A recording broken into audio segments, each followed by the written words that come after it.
امام غزالی رحمۃ اللہ علیہ کا وصال ہو گیا.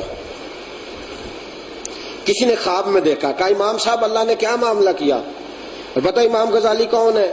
واعظ قوم کی وہ پختہ خیالی نہ رہی, ذوق طبعی نہ رہی, شوخ مقالی نہ رہی, رہ گئی رسم ازاں, روح بلالی نہ رہی, فلسفہ رہ گیا پر تلقین غزالی نہ رہی. فلسفہ رہ گیا پر تلقین غزالی. امام غزالی کا کتنا مقام ہے. علامہ اقبال خراج عقیدت پیش کر رہے, امام غزالی کا وصال ہو گیا. کسی نے مرنے کے بعد خواب میں دیکھا, امام صاحب بڑے خوش نظر آ رہے ہو, اللہ نے کیا معاملہ کیا ہے؟ امام صاحب فرمانے لگے میرا رب بڑا ہی کریم ہے, اس نے مجھے معاف کر دیا ہے, بخش دیا. خواب دیکھنے والا پوچھتا ہے حضرت جی آپ نے کتابیں بڑی لکھی تھی, کام ہی بڑا کیا تھا, تبلیغ ہی بڑی کی تھی. آپ فرمانے لگے وہ ساری باتیں اپنی جگہ پر, میری بخشش اس لیے نہیں ہوئی کہ میں نے کتابیں لکھی تھی یا تبلیغ کی تھی یا میں نے بہت سارے لوگوں کو دین پہ لگایا تھا. حضور پھر فرمانے لگے ایک دن کتاب لکھ رہا تھا, سیاہی میں نے پاس رکھی ہوئی تھی, دوات قلم میرے ہاتھ میں تھی, میں نے قلم کو سیاہی لگائی اور قلم اٹھایا, اس کے اوپر سیاہی لگ گئی, کافی ساری بھر گئی میری قلم. گرمی کا موسم تھا, پیاسی مکھی تھی کوئی, وہ مکھی اڑتی ہوئی آئی اور میرے اس قلم پہ بیٹھ کے سیاہی چوسنی شروع کر دی. آپ فرماتے ہیں میں نے پہلے تو سوچا اڑا دوں مکھی, پھر میرے دل میں خیال آیا اللہ کی مخلوق ہے, چلو 2 منٹ ٹھہر کے صحیح. فرماتے ہیں میں نے قلم کو, ہر بوڑھا آدمی تھا لیکن میں نے ہاتھ بھی نہیں ہلایا کہیں مکھی اڑ نہ جائے. ہاں بوڑھا آدمی تھا پر حرکت نہیں دی, میں وہ قلم کو سکتے کی عالم میں پکڑے رہا. مکھی سیاہی چوس کے اپنی مرضی سے اڑی, وہ اڑ گئی, میں خوش ہو گیا. دوبارہ میں نے سیاہی لگائی قلم کو اور میں نے لکھنا شروع کیا. میں لکھتا رہا, بات ہوتی رہی, معاملہ گزرتا رہا. فرماتے ہیں نہ مجھے مکھی یاد رہی, نہ مجھے سیاہی یاد رہی, نہ وہ قلم یاد رہا, نہ وہ مجھے دن اور وقت یاد رہا. وقت گزرتے گئے, بڑھاپا آتا گیا, قضا آئی, جناب عزرائیل آئے, روح لے گئے. قبر میں پہنچا, فرشتے حساب لینے آئے. خدا کی رحمت کی صدا اٹھی, غزالی سے حساب نہ لینا, میں نے بغیر حساب کتاب معاف کر دیا ہے. اس سے کوئی بندہ حساب نہ پوچھے, میں نے بغیر حساب کتاب. فرماتے ہیں میرے دل میں تڑپ تھی کہ یا اللہ بتا تو صحیح کس لیے معاف کیا ہے. میری تحریر کام آئی یا تقریر کام آئی, طریقت کام آئی, شریعت کام آئی, مسجدوں مدرسوں کی تعمیر کام آئی. اللہ کریم نے فرمایا تیرے سارے کام ہی اچھے تھے اور سارے ہی تیرے کام اجر والے تھے, لیکن تو بھول گیا ہے, پر مجھے تو یاد ہے نا, میں نے تجھے معاف اس لیے کیا ہے. ایک دن ایک مکھی آئی تھی اور تیرے قلم پہ بیٹھ گئی تھی, تو نے اللہ کی مخلوق سمجھ کے مکھی کو نہیں اڑایا تھا, تو مکھی کو خوش کر رہا تھا اور یہاں تیرا رب تجھ سے راضی ہو رہا تھا. فرمایا غزالی تو نے مکھی پہ مہربانی کی, میں نے فیصلہ کر لیا تھا غزالی سے کوئی حساب کتاب نہیں لینا, بغیر حساب کتاب اس کی بخشش کرنی ہے. بہانہ نہیں تو اور کیا ہے. ایک اور حدیث سناؤں آپ کو, آپ خوش ہو جائیں.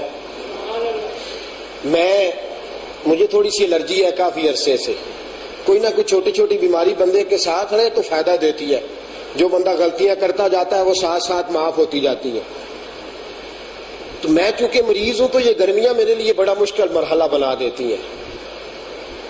تو چونکہ مجھے گرمی زیادہ لگتی ہے تو بہرا یہی سمجھتا ہے کہ سارے بہرے ہیں, اونچا بولتا ہے.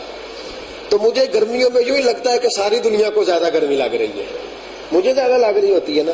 تو مجھے آپ کا احساس بڑا ہے, اس لیے میں آپ کو تنگ بھی نہیں کرتا. لیکن چونکہ موضوع رحمت کا ہے, موضوع کرم کا ہے, تو میرا دل کرتا ہے آپ بھی خوش ہو کے سنیں, مجھے گھورے نہ, ذرا مسکرا کے بات سنیں. رحمت والی بات ہے نا. گھورتے تو آپ تب نا جب میں آپ کو عذاب والی بات بتا رہا ہوتا. آپ مجھے گھورتے ہیں تو میں کہتا ہوں پتہ نہیں کہاں غلطی ہو گئی ہے.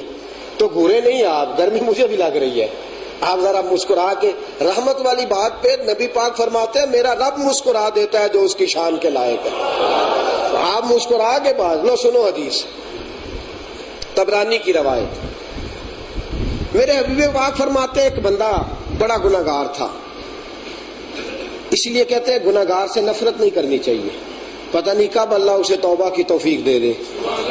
گناہ سے نفرت کرو، گناہگار سے نفرت نہ کرو۔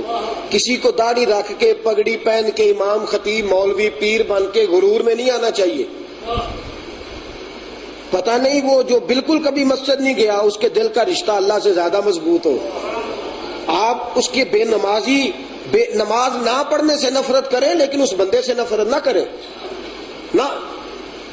تو اس لیے کبھی بھی غرور تک، اچھا بندہ بڑا گناہگار تھا، نبی پاک فرماتے ہیں وصال ہو گیا، اس کا انتقال کر گیا، قیامت کا دن ہوا، حساب کتاب کے لیے کھڑے ہونے لگے، اللہ تبارک و تعالیٰ نے نا اس کے چھوٹے چھوٹے گناہ اس کے سامنے کیے۔ گناہ دو قسم کے ہوتے ہیں نا، ایک صغیرہ ایک کبیرہ، لیکن یہ مسئلہ یاد رکھیے گا، اگر کوئی بندہ خود گناہ کو صغیرہ سمجھے تو اس کے سمجھنے پہ اللہ صغیرہ کو کبیرہ کر دیتا کہ یہ صغیرہ سمجھ رہا ہے، گناہ کو ہلکا جان رہا۔ سرکار دو عالم صلی اللہ علیہ وسلم فرماتے ہیں بندے کہ اللہ نے چھوٹے چھوٹے گناہ اس کے سامنے کیے، کہا یہ گناہ کیا تھا، چھوٹے چھوٹے گناہ۔ اچھا اب وہ ڈر رہا ہے کہ یہ تو ابھی چھوٹے چھوٹے آئے ہیں، پتہ سارا سی سردار نو کیتیاں دا پتہ اسے ہے، جانتا ہے کہ ابھی تو میرے بڑے بڑے پاپ پیچھے ہیں، اب مرتا کیا نہ کرتا، ویڈیو چل گئی، اس کو دن بھی بتایا جا رہا ہے، تاریخ بھی بتائی جا رہی ہے، جس جگہ گناہ کیا تھا وہ جگہ بھی بتائی جا رہی ہے۔ میرے حبیب پاک فرماتے ہیں اللہ نے فرمایا یہ گناہ کیا تھا، اب بغیر ماننے کے چارے کوئی نہیں، کہتا یا اللہ ہو گئی غلطی، مجھ سے ہو گئی غلطی، اچھا چلو یہ بھی کیا تھا گناہ۔ حضور فرماتے بندہ گناہ گار ہے، مرا ایمان پہ ہے، خاتمہ ایمان پہ ہوا، پر گناہ بڑھے، یہ بھی غلطی تیری ہے۔ اب اصل میں اس کو ڈر اس بات کا ہے کہ یہ تو چھوٹے چھوٹے ہیں، ابھی تو چھوٹے چھوٹے ہیں نا، یہ تو ایک دو سے گنتی شروع ہوئی ہے، جب 100 200 1000 4000 پہ بات پہنچ جائے گی پھر پتہ نہیں کیا بنے گا۔ ڈر رہا ہے کبیرہ گناہوں سے، کیونکہ جانتا ہے پتہ سارا سی سردار نو کیتیاں دا ایدا پردہ چا پایا انشاءاللہ پلا ہو سی، پتہ تو سارا ہوتا ہے، من آنم کے من دانم، جو میں ہوں میں جانتا ہوں۔ فرمایا یہ بھی گناہ تیرا ہے، یا اللہ میرا ہی ہے۔ تیسرے نمبر پہ یہ بھی تیرا ہے، یا اللہ میرا ہی ہے۔ اس کے چھوٹے چھوٹے گناہ اللہ نے سارے گنوا دیے۔ اب اس کو نا بندے کو ڈر ہوتا ہے اپنی کی ہوئے کا، اب اس کو خوف ہے کہ اگر بڑے بڑے سامنے آ گئے تو مصیبت بن جائے گی، اور پکا یقین ہے کہ آئیں گے وہ بھی سامنے، جہاں چھوٹے آ گئے بڑے کیسے پیچھے رہیں گے۔ اب اللہ نے بہانہ بنایا، اللہ کی رحمت نے بہانہ بنایا بخشنے کا۔ یاد رکھیے اللہ کو بہانے کی ضرورت نہیں، لفظ کیا بول رہا ہوں، اللہ کی رحمت نے بہانہ بنایا۔ رحمت الہی کا بہانہ دیکھو، اللہ نے فرمایا تو ایک دن گزر رہا تھا گلی سے، تو نے دیکھا کہ ایک روڑا گرا پڑا ہے، اور روڑا اور پتھر بڑا وزنی ہے، میری گلی کے محلے کے بوڑھے بابے اور بوڑھی عورتیں گزریں گی تو انہیں ٹھوکر لگے گی، گر جائیں گی، لہذا تو نے فقط میرے بندوں کی سہولت کے لیے وہ روڑا اٹھا کے دور پھینکا تھا، میں نے اس کی برکت سے تیرے سارے گناہوں کو نیکیوں میں بدل کے تیرے لیے جنت کا فیصلہ فرما دیا، تیرے لیے جنت کا۔ حضور فرماتے پتہ کیا کہتا فٹافٹ، کہا نا جب گناہ اللہ نے دکھائے چھوٹے چھوٹے، بڑے بڑے دکھائے نہیں، اللہ نے کہا تیرے سارے گناہوں کو، صغیرہ گناہ دکھائے، یہ تیرے سارے گناہ جو تجھے دکھائے ہیں اللہ نے تیرے ان گناہوں کو نیکیوں سے بدل دیا ہے۔ تو حضور فرماتے ہیں فٹافٹ کہنے لگا یا اللہ میرے تو بڑے بڑے گناہ بھی ہیں، وہ بڑے بڑے کدھر ہیں، چھوٹے چھوٹے تو نے بدل دیے نیکیوں میں، وہ میرے بڑے بڑے پاپ کدھر ہیں۔ حضور فرماتے ہیں رب مسکرا پڑا جو اس کی شان کے لائق ہے۔ اللہ نے فرمایا میں نے تیرے چھوٹے بھی معاف کر دیے ہیں، تیرے بڑے بھی معاف فرما دیے ہیں، میں نے تیرے سارے بخش دیے ہیں، تو نے ایک روڑا جو اٹھا دیا تھا رستے سے، میری رحمت کو بہانہ مل گیا معاف کرنے کا، تو نے ایک پتھر ہٹا دیا تھا، اور میں نے اس کی برکت سے تیرے بڑے بھی معاف کر دیے، چھوٹے گناہوں کی برکت سے تجھے جنت ملے گی، اور تیرے بڑے گناہوں کو جو میں نے نیکیوں میں بدلا ہے اس کی برکت سے تیرے جنت میں درجے بلند کر دیے جائے گا۔